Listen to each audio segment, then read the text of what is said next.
தேர்தல்ல தோத்தாலும் என்னோட மக்கள் சேவை தொடரும் குத்து ரம்யா. பொல்லாதவன் படத்துல நடிச்ச குத்து ரம்யா வாரணம் ஆயிரம் படத்துக்கு அப்புறம் தமிழ்ல பட வாய்ப்புகள் இல்லாததுனால தன்னோட தாய்மொழியான கன்னட படங்கள்ல நடிச்சிட்டு இருந்தாங்க.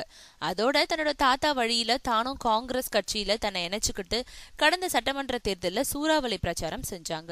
அதையடுத்து கர்நாடகால காங்கிரஸ் வெற்றி பெற்றதுனால ரம்யாவோட பிரச்சாரமும் அந்த வெற்றிக்கு ஒரு காரணம்னு கருதின கட்சி மேலிடம் அவங்களுக்கு முக்கிய பொறுப்பு கொடுத்தது. அதோட மாண்டியா இடைத்தேர்தல்ல போட்டியிட வச்சாங்க. அதுல வெற்றி பெற்ற ரம்யா எம்பி ஆனாங்க. ஆன போதும் சமீபத்துல நடந்த பாராளுமன்ற தேர்தல்ல அதே தொகுதியில போட்டியிட்டு தோல்வியை அடைஞ்சாங்க. பின்னாடி அந்த ஏரியாவிலேயே வீடு பிடிச்சு குடியிருந்த ரம்யா வீட்டை காலி பண்ணிட்டு பெங்களூருக்கு விரைஞ்சாங்க. அதை பார்த்த எதிர்கட்சியினர் தோல்வி அடைஞ்சதும் மக்களை மறந்துட்டு ஓடிட்டாங்க ரம்யான்னு கிண்டல் செஞ்சாங்க.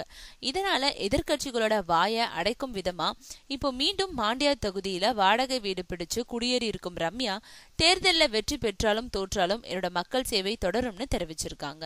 இருந்தாலும் ரம்யாவோட ஒவ்வொரு அசைவுகளையும் கண்காணிச்சு அவங்கள பத்தி ஏதாவது அவதூறு பரப்புறத கர்நாடக எதிர்கட்சிகள் திட்டமிட்டு சதி செஞ்சிட்டு இருக்காங்களாம்.